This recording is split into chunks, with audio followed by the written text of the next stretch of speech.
بسم اللہ الرحمن الرحیم۔ میرے محترم سامعین، یہ ربیع الاول کا مبارک مہینہ ہماری زندگیوں میں کتنی بار آیا ہے،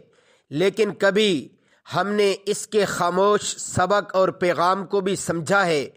میرے محترم سامعین، جس طرح آپ صلی اللہ علیہ وآلہ وسلم کی ولادت باسعادت اس ماہ مبارک ربیع الاول میں ہوئی اور ساری کائنات میں بہار آ گئی، اگر اسی طرح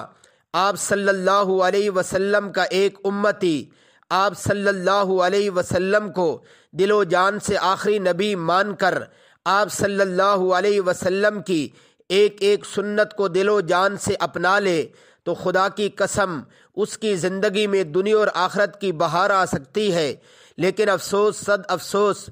آج کا مسلمان اغیار کی زندگی کو تو اپنانے کی کوشش کر رہا ہے اور جس میں دنیا اور آخرت کی ذلت ہے،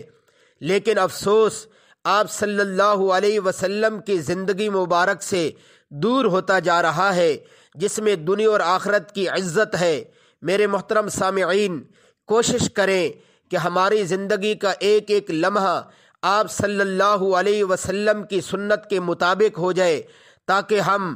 دنیا اور آخرت کی زندگی میں عزت اور راحت سے جینے والے بن جائیں۔ وآخر دعوانا ان الحمد للہ رب العالمین۔